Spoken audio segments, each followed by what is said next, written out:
what is going to work for you, what is doable for you. If you can only do once a week, then do once a week, but just make it count. You want to make sure that you create an email marketing plan you can stick to. But as soon as you are able to, I would strongly recommend looking at twice, if not 3 times a week. Hey guys, it is Kate here from Hello Funnels and welcome to the Doing It Online podcast. Today we've got a special episode where I'm going to be diving in and answering all of your questions, big and small, about the magical world of email marketing. So let's dive right on in. Okay guys, as I mentioned, this is a special Q&A episode and I'm going to be going through some of the most common questions I get asked and also a couple of the questions I think people should be asking, because when you don't know what you don't know, you can end up making some really big mistakes. So let's dive right into that. Now, of course, if you have any other questions about email marketing, guys, feel free to DM us over at Hello Funnels on Instagram. Leave a question below if you're watching the video version of this podcast, and we will hopefully do a follow-up episode to capture any of those extra questions. But let's dive into the main ones first. So very first question, and this is one I know a lot of people, there's multiple sides to this one, is how often should you email your email list? Now, again, with this, there seems to be 2 really common trains of thought. One is just once a month, you don't want to bother people. The other is you should email them pretty much every day. Personally, I land somewhere in between. I think the good old days of sending the once weekly email newsletter is kind of outdated. I think the world moves a lot quicker now. I think people want more content from the people they want content from. And I think if you're only jumping into the email inbox once a week, it's quite easy for you to get forgotten, for you to move down to the bottom of their list of people that they follow, people that they want to hear from. I mean, you think about it, even with podcasting, for example. I know that, I've got my favorite podcast I listen to every week. And when an episode finishes, I'm like, oh, I want the next one. So if you're able to give value, good connection, all that good stuff inside your emails, if people are loving your emails, I think once a week just isn't enough, because you are going to sort of fall off their memory to-do list, I guess. And, that way, when you do also start to have periods of promotion, it's going to be a bit of a shock. Like, people kind of get used to the cadence. If they're used to sort of only hearing from you very little and all of a sudden they're hearing from you a lot, it's a much bigger shock versus if you're in their inbox a couple of times a week and always bringing the value when you're there. Then when you're doing promotions and you maybe email them a couple of extra times a week, it's not a big of a jump. I mean, again, it all comes down to what is going to work for you, what is doable for you. If you can only do once a week, then do once a week, but just make it count. You want to make sure that you create an email marketing plan you can stick to. So if once a week is all you can do, that's fine. Just do it once a week. But as soon as you are able to, I would strongly recommend looking at twice, if not 3 times a week. And it doesn't all have to be brand new content, guys. Like, one of those could maybe be whatever your pillar piece of content is for the week. So whether you do podcasts or videos, a blog post, whatever other content marketing you're creating per week, maybe one is just to highlight that. And then your other 2, like, one might be re-highlighting something you've done previously, like an older but related episode. And the other one might be a little bit more of a personal hi from you, or, so much stuff you could put in there. We've kind of got a bit of a framework for it we take our clients through, but I'd say 1 is your minimum, 2 better, 3 good. Some people like to do daily, and, if you can do daily and you're not getting a crazy number of unsubscribes, then do daily. But I think somewhere in between, that's where I would say 2 to 3 a week is usually a happy spot. Just make sure that it's good value, that you're bringing the value with those emails. The other thing, which is good news, is back in the olden days of internet marketing, when you would do that 1 email a week, that 1 email used to almost be like 10 emails in an email. Like, it'd be this huge, long novel with multiple different sections and things. Now, what you could actually do is take that big, long email, chunk it down, and send 3 or 4 or 2 or 3 or whatever the number is going to be for you, smaller emails that just focus on each of those little things instead. People want snackable content these days. The long form emails, no one's got time to read that, but that doesn't mean that they don't want to get the value, they don't want to hear from you. So more frequent but shorter tends to win out over less frequent, massive long novels. But as with everything, test it out. It's your audience, it's your business, it's your rules. If you are doing a once a week email and it is crushing it, then do not break that, my friend. But if you're like, I don't get great open rates. I don't feel like I'm getting a lot of engagement. Have a test out of sending shorter, more frequent emails and see what happens. I think you'll be pleasantly surprised. Okay. Second question, which is a nice follow on from the first question, is how often should I promote to my list? Now, in my books, there are two different types of promotions. There's what you would call like your full-on open cart sequence, and that normally is 7 to 10 days of very frequent emails. Like within that time, you probably got 10 emails going out, right? So that's pretty intense. But then there's also smaller promotions, which are less intense. So for example, maybe you're going to do a webinar. And so you send 3 to 4 emails over a week and a half promoting and inviting people to come to your webinar where they're going to get great value. And it's on a topic that's really exciting and interesting to them. That is far less in your face than a full-on open cart. I mean, sometimes we combine the two. We go invite to a webinar and then you have an open cart behind it. But my rule of thumb is that you want to be doing some kind of promotion to your list about once a month. Depends on the size of your list and if you can segment and all that kind of stuff. But, usually once a month, you need to be doing something that is either creating a chance for connection, creating a chance to give deeper value, and also, of course, obviously giving a chance to show offers to people who are interested. Then I would say roughly every 60 to 90 days, you want to do that big, more intense launch sequence, which is a more direct call to action. To answer the question of how often should you be promoting, I would say if you're going to have one of those smaller, lighter style of promotions, like, come to my webinar or check out this new free little mini masterclass I've recorded, or, hey, I'm doing 3 days of special videos if you want to come and watch them, where you're leading with value and people kind of get to re-opt in to that. And yes, there'll probably be a follow-up sequence for people who have opted in with an offer, but your whole list isn't going to see it. Your whole list is only going to see those initial invitations for value. And if they're not interested, if it's not a topic that excites them, then they won't see the rest. So I would recommend doing one of those smaller invitations roughly every 30 days, and then sprinkling throughout that, doing your bigger, full open cart to your whole list, probably as every third one of those. Roughly.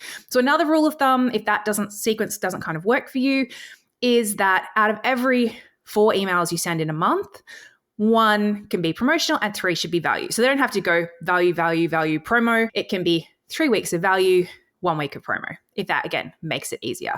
But when people say promotional emails or launch emails, I do think it's important to know there are those 2 different sort of levels.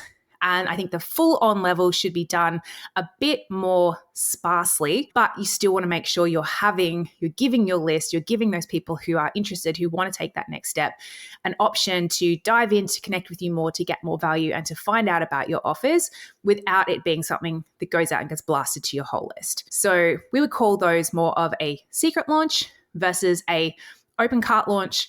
And so our sort of recommend frequency is probably 2 secret launches a month apart, and then on that 3rd month, a bigger open cart style sequence.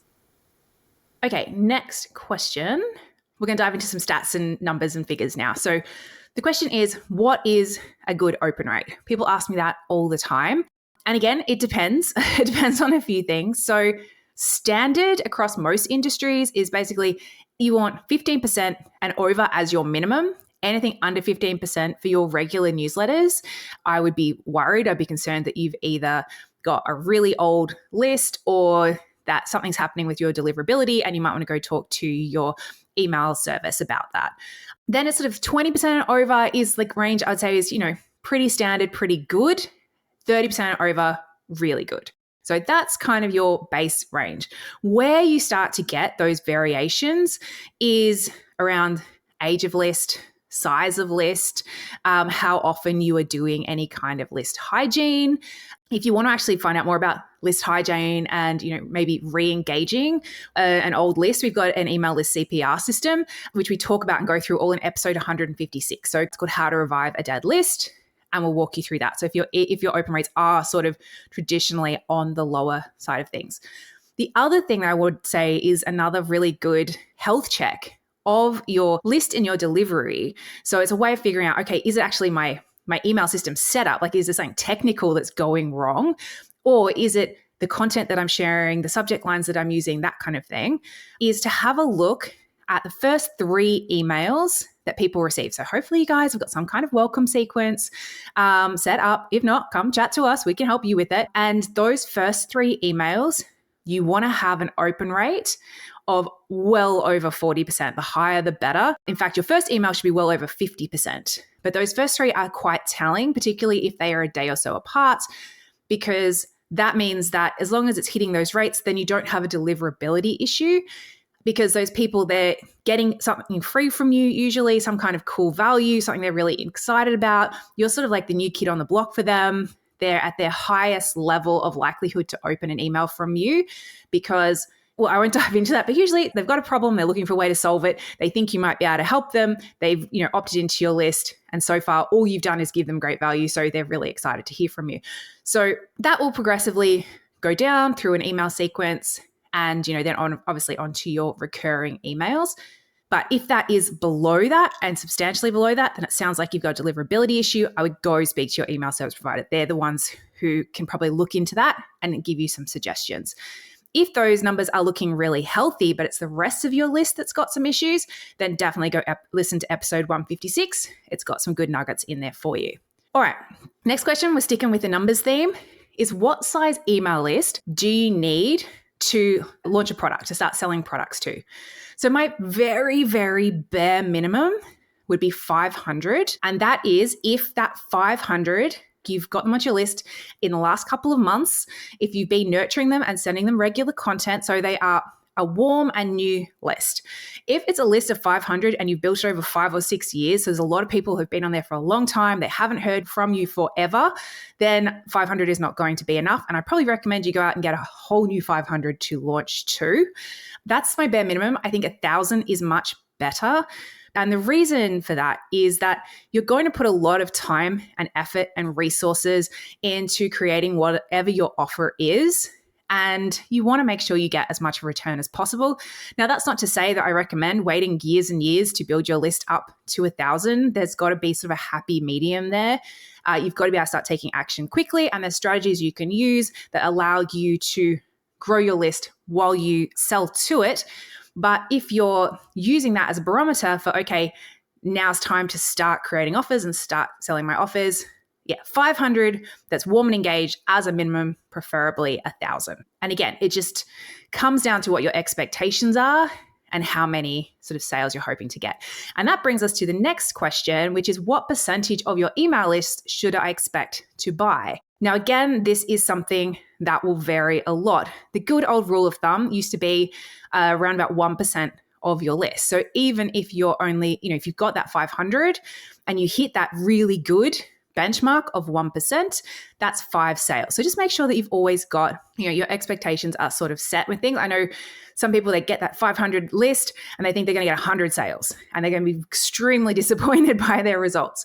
Now, of course, a new list, a niche list, one that's been well nurtured, particularly when it's small and new, can outperform that number massively. An older list, a larger list, will traditionally perform at a much lower rate. This number of what percentage of my list convert at is actually no longer the most accurate number. And I feel like it just sets up a lot of people up either for their expectations to either be way too high or way too low. I prefer, and this is what we do inside our programs, is we break it down by okay, what type of promotion are you looking to do? How many people do you need to get to engage with that type of promotions? Are you doing a webinar? Are you doing a challenge? Are you doing just a straight email sequence? And depending on the type of launch or promotion you choose, there's different benchmarks for each. And then you can reverse engineer your goals. And you'd be like, okay, well, if I know a webinar needs to convert at 10% of people who watch it, and I'm going to have this percentage of people actually watch it who registered, therefore I need to have this number of people register.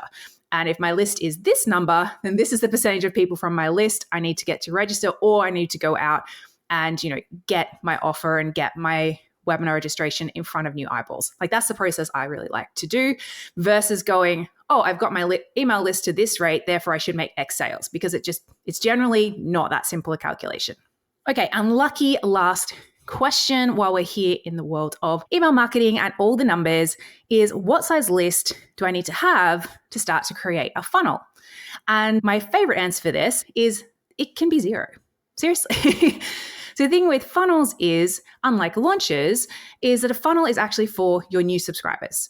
So usually I say to people, you're ready to have a funnel when you have something to sell. If you're setting up a funnel, and it doesn't have to be the full 3-step process that we do inside eCourse Empire, it can be something quite simple as you're getting started, but you can do that right from the start. And your goal will be, okay, I want to set up some kind of sequence that is going to give my new subscribers the best possible experience. They're going to get amazing value. They're going to learn all the stuff they need to know about me.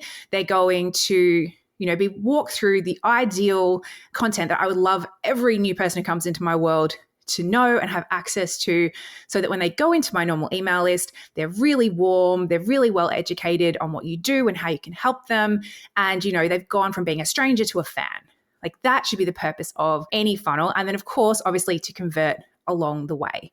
When you think about that as the objective of a funnel, and that the people going through it are going to be brand new people who maybe they've stumbled across you on Instagram, or maybe they have, a friend's recommended you. Maybe you did some ads. Maybe you've been pinning stuff on Pinterest. Maybe you've started doing a podcast, or you've been guesting on other people's.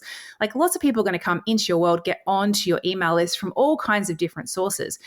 Those new people are the people who go through your funnel. So if you're going to be going out there doing list building of any kind, I think it's really, really beneficial to have some kind of nurture sequence or funnel set up to be making sure that you are capturing, that you are nurturing, and that you're converting those new people coming through. And it really does not matter at all what your existing list size while you do that, because this is for new subscribers. Funnels are for new subscribers. So I hope that has answered some of your email marketing questions, guys. As I said, if you've got any others, if you want us to dive into anything a bit deeper, feel free to DM us over at Hello Funnels, or just leave a comment below the video if you're watching this on YouTube. Thanks for hanging out with me today. I hope you got some great ahas, some great value bombs. I hope this is going to help you with your own email marketing, and I will see you all next week. Bye.